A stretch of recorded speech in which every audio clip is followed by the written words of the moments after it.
Hello, this is Amelia from Thesis Video Tutorials with another video in the WordPress Beginner Basics series, and in this video we're going to create a menu for our site.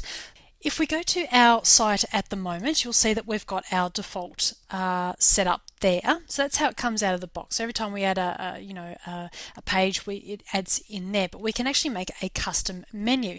So to add a custom menu or to create one, we just type in a menu name here and click Create Menu. And so you'll see now that we've got the menu name here appearing as a tab with a little plus there. We can actually create multiple menus. Depending on the theme that you're using, you may not be able to add more than one. I'll go through that in just a tick.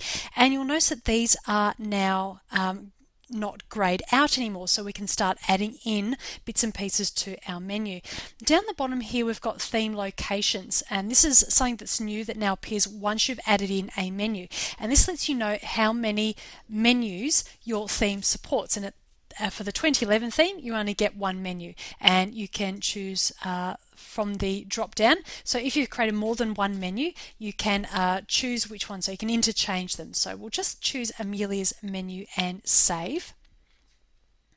So if we now go back to our main site, you'll see that all our tabs have disappeared. Okay, so we now need to add some tabs in and add to our menu. Now I said that this with this theme locations, some themes may be able to add more than one menu depending on what is in the theme.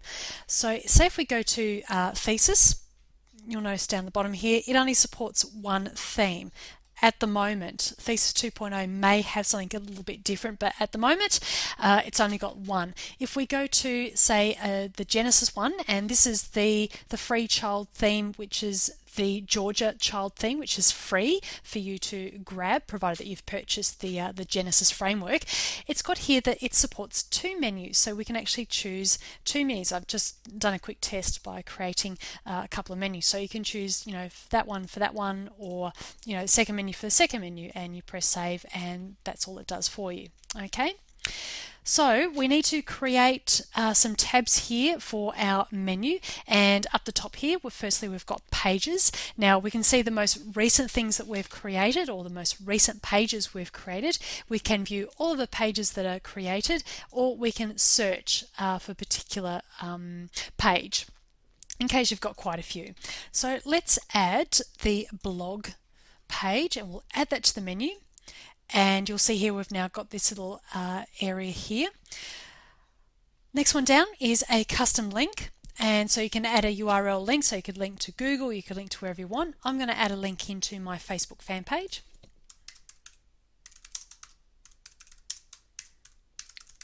Actually, I might just change what that is called. Let's change it to fan page and click add to menu, so that'll appear just underneath the blog tab that we've created. You can also add in posts. So in the last video I said to uncheck that through the screen options because you may want to add something. So this is where you can add a post. So you may have some valuable information that you want to highlight for a customer or a visitor to click on. So I'm going to grab the cup of truth. I'm also going to grab the Singing in the Rain and the American in Paris movie trailers, and I'm going to add those to the menu, and they're all just going to appear just below. We can add categories if we want to, so if you've got a category of a lot of posts that you want to display on its own with a menu navigation, then you can add through there. And the landing pages, don't concern yourself if you aren't seeing that. It is specific to a plugin that I've got active at the moment. Alright, so we've now added some information into our blog. In the next video we'll go through customizing this, so moving it around and customizing what everything does. So I will see you in the very next video. Okay, bye.